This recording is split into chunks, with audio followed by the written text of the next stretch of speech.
A paz do Senhor, meus irmãos, minhas irmãs. Eu sou o pastor Fábio Henrique, da Assembleia de Deus em Mossoró, no Rio Grande do Norte, e este é o programa EBD em Síntese. Este programa é de responsabilidade do Departamento de Ensino Bíblico da Assembleia de Deus em Mossoró, por meio da Superintendência Geral da Escola Bíblica Dominical. Este programa é transmitido por todo o sistema de comunicação da Assembleia de Deus em Mossoró, Rádio Libertadora FM 96.3, TV AD e redes sociais da Assembleia de Deus em Mossoró. Nós louvamos a Deus por mais um trimestre. Hoje nós vamos estudar a lição de número 3 do terceiro trimestre da Escola Bíblica Dominical. Estamos estudando neste terceiro trimestre lições temáticas a respeito de vários temas dentro desta linha, os ataques contra a Igreja de Cristo, as sutilezas de Satanás nestes dias que antecedem a vinda de Jesus. Já estudamos na lição anterior as sutilezas de Satanás em relação à banalização ou barateamento da graça, e hoje na lição de número 3, a lição tem como título a sutileza da imoralidade sexual. O texto áureo da nossa lição de hoje se encontra em 1 Coríntios, capítulo 6, versículo 18, que diz assim: fugir da prostituição. Todo pecado que o homem comete é fora do corpo, mas o que se prostitui peca contra o seu próprio corpo. E a verdade prática da nossa lição declara o seguinte: as Escrituras condenam toda forma de prática sexual fora da esfera do casamento constituído por Deus. Então, este é o tema da nossa lição de hoje a respeito de sexualidade. Nós vamos explicar a revolução sexual na sociedade atual e as suas consequências. No tópico 2 da nossa lição, vamos pontuar a pecaminosidade do relacionamento pré-conjugal, extraconjugal e homossexual. E no tópico 3, nós vamos apresentar o padrão bíblico para o relacionamento sexual sadio. Então, nós vamos mostrar a visão bíblica e mostrar também as principais deturpações que existem no mundo em relação à moralidade sexual. Em primeiro lugar, é importante que a gente coloque que nós somos crentes, nós somos igreja, e como igreja evangélica nós temos a Bíblia Sagrada, a Palavra de Deus, como a nossa única regra infalível de fé e prática. Então, para nós, os mandamentos da Palavra de Deus, os preceitos da Palavra de Deus, eles estão acima de qualquer lei humana, acima de qualquer filosofia humana e acima de qualquer pensamento ou vontade humana. Então, tudo que nós vamos falar aqui será baseado na Palavra de Deus.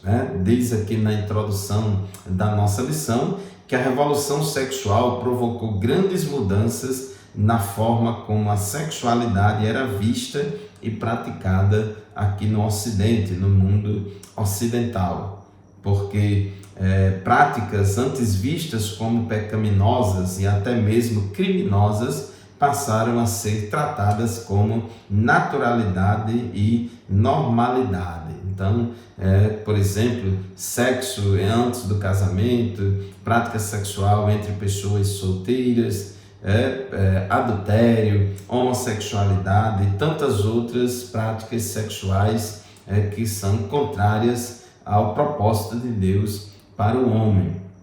Então, são distorções da sexualidade sadia. É importante nós entendermos que Deus criou o homem e a mulher, macho e fêmea, como seres sexuados, Tem o sexo masculino e o sexo feminino, determinados biologicamente, geneticamente. Então, o sexo masculino e o sexo feminino é uma condição genética que é determinada já na fecundação do óvulo pelo espermatozoide.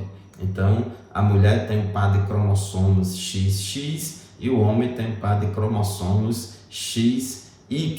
Então, isso é determinado geneticamente, a condição de macho e fêmea, a condição de homem e mulher. Então, essa é a natureza biológica do ser humano. Então, Deus foi quem criou o sexo e por meio do sexo o homem se reproduz e etc. Então, nós não podemos ver o sexo como algo em si mesmo impuro ou pecaminoso, de forma alguma, porque tudo que Deus criou é bom. No entanto, Deus nos deu o sexo, a sexualidade, para desfrutarmos dela dentro das balizas da palavra de Deus, dentro das orientações de Deus para o casamento. No entanto, o homem no seu pecado, o mundo no seu pecado, distante de Deus, tem distorcido esta bênção de Deus que é o sexo. O tópico 1 da nossa lição, a revolução sexual, um novo paradigma para a sexualidade. O mundo ocidental, a moralidade sexual do mundo ocidental foi moldada pela influência bíblica, pela influência judaico-cristã. Então, a sexualidade humana era vista como algo sagrado e que, portanto, deve ser exercida dentro dos parâmetros da palavra de Deus. Então, antigamente, existia todo um temor, toda uma consideração em relação à questão da sexualidade, para que o homem e a mulher só praticasse o sexo dentro do casamento monogâmico e heterossexual. Então, este é, em resumo, o padrão bíblico de sexualidade. O padrão bíblico para a prática sexual a prática sexual no âmbito do casamento, exclusivamente dentro do casamento, entre um homem e uma mulher, nascidos homem e mulher, determinados biologicamente, e no casamento monogâmico. Então, essa é a visão bíblica para o sexo.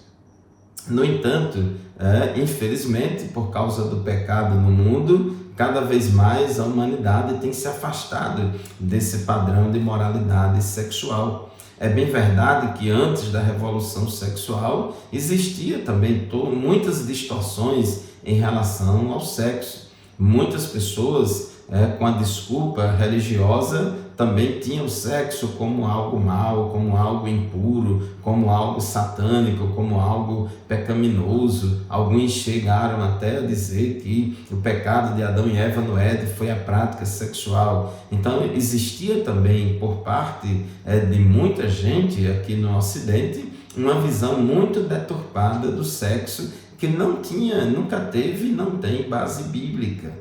Então, isso também é um extremo. E veio aí a revolução sexual e mudou muita coisa da mentalidade do povo ocidental em relação à prática sexual. Mas o padrão bíblico é o sexo dentro do casamento monogâmico entre um homem e uma mulher. A Bíblia diz em Gênesis 2:24, o homem deixará pai e mãe e se unirá à sua mulher e eles se tornarão uma só carne. Mas com a revolução sexual veio aí a quebra de um tabu, todo um movimento de contestação, todo um movimento de revolta contra esse modelo sexual e, de certa forma, também, em parte, inspirado também por uma revolta contra muitas deturpações também que se faziam a respeito do sexo, indo para outro extremo, tendo o sexo como algo mau. Então, a partir dos anos 60, o Ocidente passa por grandes mudanças sociais. Os movimentos de contestação, principalmente da moral cristã, estavam ganhando cada vez mais visibilidade. E aí foi-se para outro extremo, porque essa revolução sexual foi para o outro extremo, tirando a sacralidade do sexo, né, dentro do casamento e pregando e praticando a nudez, o sexo fora do casamento, o sexo entre pessoas solteiras, o adultério, o homossexualismo e tantas outras coisas, tantas outras práticas de imoralidade sexual. Então, nessa revolução sexual, uma das coisas que, vamos dizer assim, consideradas uma pedra do sapato da revolução sexual, alguma coisa que ainda freava é a questão da possibilidade da gravidez.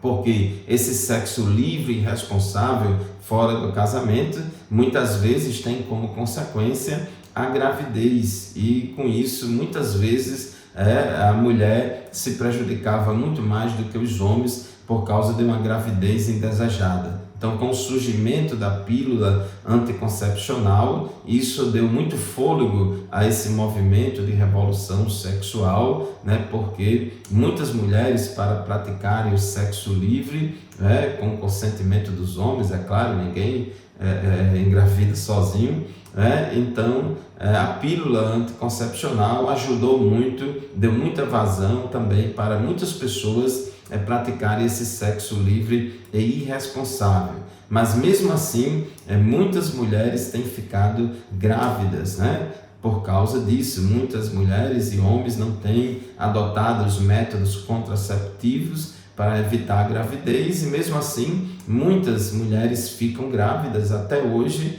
e muitas delas recorrem ao aborto. Então, muitos movimentos de defesa do aborto, muitas vezes são movimentos que estão atrelados à revolução sexual, para poder dar continuidade a essa questão da revolução sexual. Então, meu amado irmão, minha amada irmã, esse é o padrão do mundo, esse é o costume do mundo e tem cada vez mais. Vivemos em um mundo erotizado, há uma erotização precoce das crianças, dos adolescentes, tudo muito fora do padrão de Deus. Mas o nosso primeiro bloco do programa de hoje está encerrando. Vamos fazer uma pausa rapidinho, já já a gente volta para continuar o estudo da nossa lição. Continue conosco.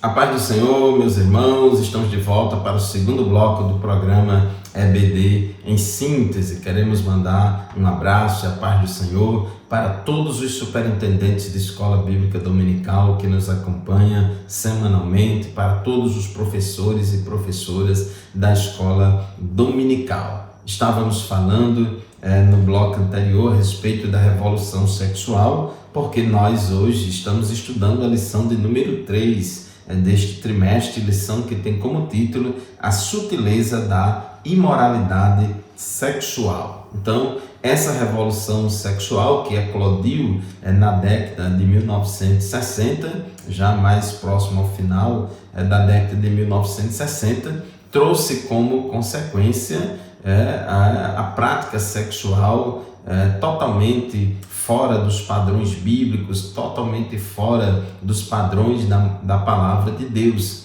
onde tem se incentivado bastante a prática sexual entre pessoas solteiras, tem se incentivado bastante o adultério. Então, o adultério, a fornicação, e a homossexualidade e tantas outras expressões de sexualidade que os homens inventam por aí, tem aumentado cada vez mais. Vivemos em uma sociedade bastante erotizada, a pornografia impressa ou digital está cada vez maior no mundo inteiro, de modo que nós estamos vivendo numa época muito difícil em que as pessoas têm perdido aquele valor da sacralidade do sexo. Então, nós como Igreja de Jesus Cristo, nós que nos orientamos com base na palavra de Deus, nós não podemos seguir, né, esta onda do mundo. E essa revolução sexual tem trazido grandes danos à família, tem trazido grandes danos às pessoas,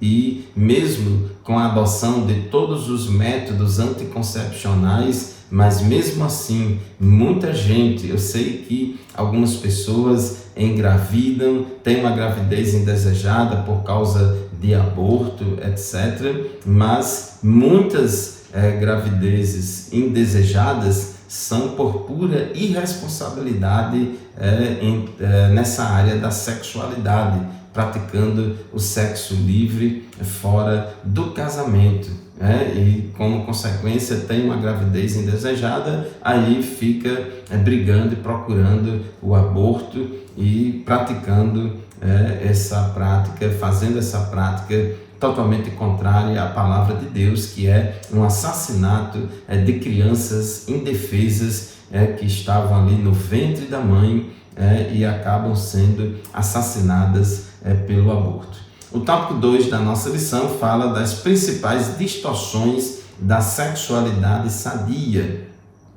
Uma delas é a fornicação. A fornicação ela é uma prática que não é aceita pela Bíblia Sagrada, é reprovada pela Bíblia Sagrada. A fornicação é a relação sexual, a prática sexual ou a vida sexual ativa de pessoas solteiras. E a Bíblia, por exemplo, ela fala sobre uma palavra grega chamada de porneia. Daí vem essa palavra porneia, é uma palavra grega que aparece bastante no Novo Testamento grego, e daí vem a palavra pornô, vem a palavra pornografia. E essa palavra porneia, em algumas traduções bíblicas, como Almeida Revista e Corrigida, que é a versão mais utilizada por nós assembleanos, muitas vezes essa palavra é traduzida por prostituição, por impureza, mas na verdade o significado mais adequado, a tradução mais adequada para esta palavra porneia é imoralidade sexual. Porneia significa toda e qualquer prática sexual ilícita, toda e qualquer prática sexual fora daquela orientada pela palavra de Deus é porneia. Então diz aqui o nosso comentarista que porneia significa qualquer tipo de ato sexual considerado pecaminoso, incluindo adultério, prostituição, impureza, fornicação. Então há todo e qualquer, vamos dizer assim, pecado sexual, seja de que tipo for, tudo isso é enquadrado nesse conceito de porneia. A pessoa está pecando contra o seu próprio corpo. Inclusive, Paulo fala em 1 aos Coríntios, capítulo 6, versículos 18 a 20, as seguintes palavras. É bom a gente lembrar que Corinto era uma cidade que o povo de Corinto era muito imoral, praticava-se muito a imoralidade sexual lá em Corinto, e muitas pessoas de Corinto se converteram, e algumas delas chegavam na igreja e achavam que dava e que podia viver um padrão de moralidade sexual igual ao do mundo. Paulo teve que doutrinar aquela igreja, dizer que o crente é diferente. Então Paulo disse, 1 aos Coríntios, capítulo 6, versículos 18 a 20, fuja da imoralidade sexual. É interessante que a Bíblia manda a gente resistir ao diabo, mas tem duas coisas que a Bíblia manda a gente fugir. É fugir da idolatria e fugir da imoralidade sexual. Então fujam da imoralidade sexual. Todos os outros pecados que alguém comete, fora do corpo os comete. Mas quem peca sexualmente, peca contra o seu próprio corpo. Acaso não sabem que o corpo de vocês é santuário do Espírito Santo que habita em vocês? Que lhes foi dado por Deus e que vocês não são de si mesmos?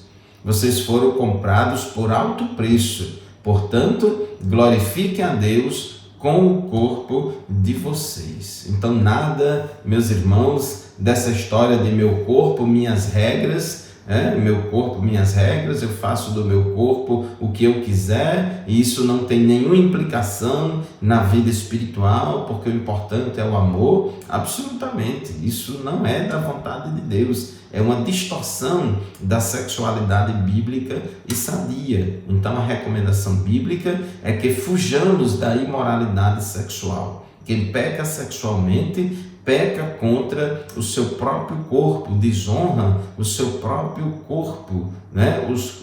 o qual pertence a Deus, né? Então, isso é importante, né? A gente entender.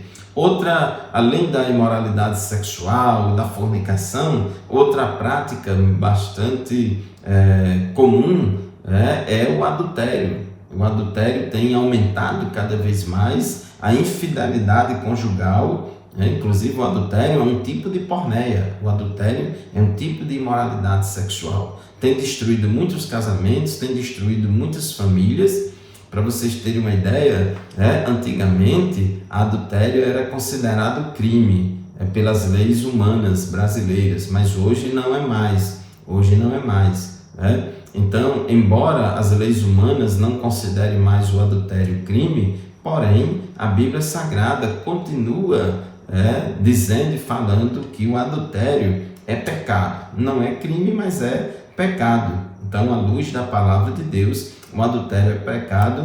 Inclusive, um dos mandamentos do Decálogo diz: não adulterarás. Nós vemos no Antigo Testamento Deus repreendendo Davi por causa do pecado de adultério. Lá em Provérbios nós vemos advertências contra a mulher adúltera, sedutora, contra o adultério, mostrando as consequências do adultério. Jesus condenou o adultério. É interessante que tem muitas pessoas que acham que Jesus não se pronunciou sobre essa área. Tem alguns crentes, alguns teólogos que não gostam de falar sobre esta área de moralidade sexual, e acham que isso aí, nós não devemos se meter nisso, que cada um deve fazer o que quiser, que isso é politicamente incorreto, falar nessas coisas, e que Jesus não se preocupou com isso. Não é assim. Jesus condenou sim o adultério. Mateus capítulo 5, versículos 27 e 28, Jesus até aumentou o rigor em relação a essa questão do adultério. Jesus disse: vocês ouviram que foi dito, não cometa adultério. Eu, porém, lhes digo, todo o que olhar para uma mulher com intenção impura, já cometeu adultério com ela no seu coração. Então Jesus, ele inclusive aumentou o rigor em relação a essa questão do adultério, mostrando claramente que existe adultério não somente quando se tem a conjunção carnal. Então, mesmo em nível de fantasia da mente, mesmo o sexo virtual e coisas desse tipo, isso já está acontecendo, o adultério. Então, o adultério é a imoralidade sexual ou a porneia cometida por pessoas casadas, e que é condenada pela palavra de Deus, condenada também pelos apóstolos. Inclusive, 1 aos Coríntios, capítulo 6, versículo 9, Paulo disse que os adúlteros e os imorais não herdarão o reino de Deus. Nem os adúlteros, nem os imorais herdarão o reino de Deus. Uma terceira distorção da sexualidade sadia bíblica é a homossexualidade. A homossexualidade é um pecado, a homossexualidade é um comportamento pecaminoso, e ele contradiz a ordem natural das coisas. Então, nós entendemos pela palavra de Deus, pela Bíblia Sagrada, que o sexo foi feito por Deus para ser praticado no âmbito do casamento monogâmico e heterossexual. Então, essa é a ordem natural das coisas. E a Bíblia não trata a homossexualidade como uma condição. A homossexualidade não é uma condição, não é a homossexualidade não é determinada geneticamente, não existe gene gay, ninguém nasce gay. Inclusive, há muitos casos de pessoas gêmeas, né, que têm o mesmo DNA, né, gêmeos idênticos, e às vezes um deles é gay e o outro não é gay. Então a Bíblia trata a homossexualidade como um comportamento. Homossexualidade nem é doença e nem é condição herdada geneticamente. Homossexualidade é um comportamento adquirido, imposto, enfim, mas é um comportamento praticado pelas pessoas, e a Bíblia mostra claramente que é um comportamento pecaminoso. Vamos fazer mais um intervalo no nosso programa de hoje. Daqui a pouco a gente volta para continuar a nossa lição de hoje. Continue conosco. Até já.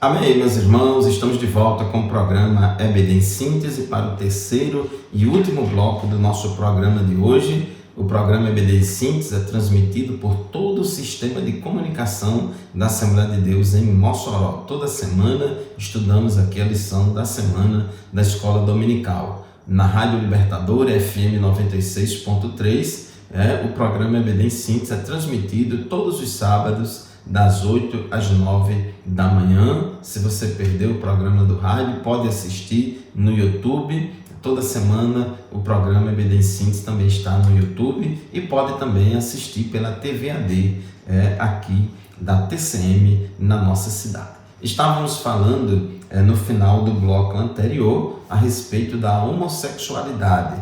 A homossexualidade não é uma condição adquirida, não é uma condição herdada. A homossexualidade não é determinada geneticamente, mas é um comportamento. Então nem é doença e nem condição, mas é um comportamento pecaminoso, assim como tem muitos comportamentos pecaminosos na sociedade que a Bíblia reprova, que a Bíblia condena. Diz o texto sagrado de Romanos, capítulo 1, versículos 26 a 28, que por causa disso Deus os entregou a paixões vergonhosas. Até suas mulheres trocaram suas relações sexuais naturais por outras contrárias à natureza. Da mesma forma, os homens também abandonaram as relações naturais com as mulheres e se inflamaram de paixões uns pelos outros. Começaram a cometer atos indecentes, homens com homens, e receberam em si mesmos o castigo merecido pela sua perversão. Além do mais, visto que desprezaram o conhecimento de Deus, ele os entregou a uma disposição mental reprovável para praticarem o que não deviam. Então observe aqui em Romanos 1, 26 a 28, que a Bíblia trata a homossexualidade como um comportamento pecaminoso, uma paixão vergonhosa, uma sexualidade antinatural, contrária à natureza, paixões inflamadas, antinaturais, regadas a atos indecentes, Então, fazendo coisas que não deviam, ou seja, contrárias ao plano de Deus. Então, a homossexualidade e todas as expressões de sexualidade contrária àquela do padrão bíblico é considerada pela palavra de Deus como pecado. 1 aos Coríntios, capítulo 6, versículos 9 e 10, Paulo disse: vocês não sabem que os perversos não herdarão o reino de Deus? Não se deixem enganar, nem imorais, nem idólatras, nem adúlteros, nem homossexuais passivos ou homossexuais ativos, nem ladrões, nem avarentos, nem alcoólatras, nem caluniadores, nem trapaceiros herdarão o reino de Deus. Aqui Paulo fala aqui, ele faz uma lista de vícios, uma lista de pecados, pecados de vários tipos, de várias áreas, e nessa área sexual, Paulo lista pecado de imoralidade sexual, pecado de adultério e pecado de homossexualismo. Então, são coisas contrárias a palavra de Deus, né? Embora o mundo aplauda, embora o mundo incentive, embora o mundo ache que isso é natural, é normal, mas nós ficamos com o ensinamento da palavra de Deus, do nosso Senhor e Salvador Jesus Cristo e os seus apóstolos, ensinos estes que estão escritos na Bíblia Sagrada, a nossa única regra infalível de fé e prática. O terceiro tópico da nossa lição de hoje é o padrão bíblico para uma sexualidade sadia. Então nós vemos lá em Gênesis, né? É importante sempre a gente ir para as origens, para o princípio. Inclusive lá em Mateus capítulo 19, quando as pessoas foram até Jesus perguntar a eles sobre divórcio, Jesus remeteu eles lá para as origens, né? Lá para Gênesis, capítulo 2, versículo 24. Gênesis capítulo 1, versículo 27 e 28, a Bíblia diz que Deus fez macho e fêmea, Deus fez homem e mulher e disse: sejam férteis, multipliquem-se e encham a terra. Então, a procriação é a primeira finalidade do sexo. A primeira finalidade do sexo é a procriação. Deus poderia muito bem vamos dizer assim, formar, né, ou fazer cada pessoa diretamente, né, com as suas próprias mãos, né, vamos dizer assim, entre aspas, com as suas próprias mãos, como fez Adão e Eva. Mas não, ele deu a Adão e Eva a capacidade de se reproduzir e gerar pessoas, né, a imagem e semelhança de Deus. E o meio de reprodução foi o meio sexuado, foi através do sexo. E Gênesis 2, 24, é interessante a gente ver lá em Gênesis 1, 27 e 28, Deus deu a ordem da reprodução, sejam férteis e multipliquem-se, mas só que no capítulo 2, aí já vem a questão, vocês vão fazer isso dentro do casamento. Portanto, deixará o homem seu pai e sua mãe e unir-se-á a sua mulher, e ambos serão uma só carne. Então, é para se multiplicar, é para praticar a relação sexual com o objetivo da procriação, mas dentro do casamento monogâmico e heterossexual. Esse é o padrão bíblico. Outra finalidade do sexo, além da procriação, é a complementação e satisfação do casal. Então, o sexo tem aquele papel de promover a intimidade entre o homem, entre o esposo e a esposa, complementação entre o esposo e a esposa.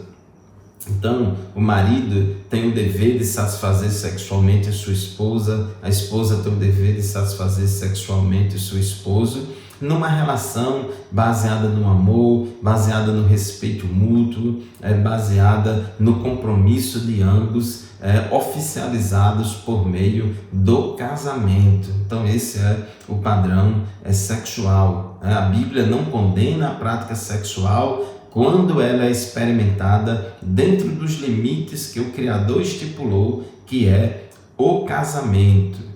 O sexo praticado dentro da esfera do casamento monogâmico e heterossexual é abençoado por Deus. Hebreus 13:4, a Bíblia diz que todos devem honrar o matrimônio, e o leito sem mácula. Porém, aqueles que se dão à imoralidade sexual e os adúlteros, Deus os julgará.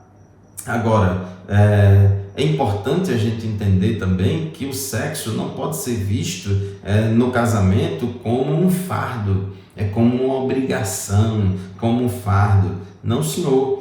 O sexo deve ser praticado não de forma mecânica e sem amor, mas o sexo deve ser praticado dentro do casamento, com amor, de forma que o casal se sinta satisfeito e realizado, com amor, com respeito, com compromisso, satisfazendo um ao outro. O tópico 3.3 da nossa lição fala sobre o pastoreio cristão e a prática homossexual. Diz o nosso comentarista o seguinte: mesmo reprovando o comportamento homossexual por ser incompatível com os valores cristãos, a igreja não deve, de forma alguma, deixar de enxergar a pessoa do homossexual como alguém que foi feito à imagem e semelhança de Deus e que, portanto, também por Ele é amado. Todas as pessoas são imagem e semelhança de Deus. Todas as pessoas têm em si uma dignidade intrínseca, a dignidade da vida humana, independentemente dessa pessoa ser hétero, ou ser homossexual, ou ser adúltero, ou ser fornicador, ou seja lá o que for. Todos os seres humanos são pessoas humanas, criaturas de Deus, criadas à imagem e semelhança de Deus. Portanto, todos devem ser respeitados, independentemente de suas práticas pecaminosas. Nenhum homem ou mulher deixou de ser a imagem de Deus e, como tal, devem ser vistos e respeitados como pessoas. A igreja, portanto, não deve rejeitar o homossexual, como não deve rejeitar as demais pessoas que agem de forma contrária aos valores cristãos. Não são somente os homossexuais que estão praticando comportamentos antibíblicos, mas muitos heterossexuais também estão praticando, estão transgredindo a moralidade sexual bíblica. Os adúlteros, os fornicários e tantos outros comportamentos, os mentirosos, aqueles que não amam, aqueles que têm ódio, os avarentos, os alcoólatras, os trapaceiros, os caluniadores, enfim, todo esse povo está afastado de Deus. Não é só aquelas pessoas que praticam a homossexualidade, não. Então a gente precisa ter cuidado. O fato de nós não concordarmos com a prática sexual não nos dá o direito de odiar, de perseguir ou de provocar algum dano contra pessoas homossexuais. A igreja crê e defende que qualquer forma de expressão sexual fora do casamento ou praticada por pessoas do mesmo sexo é mostrada nas Escrituras como pecaminosa.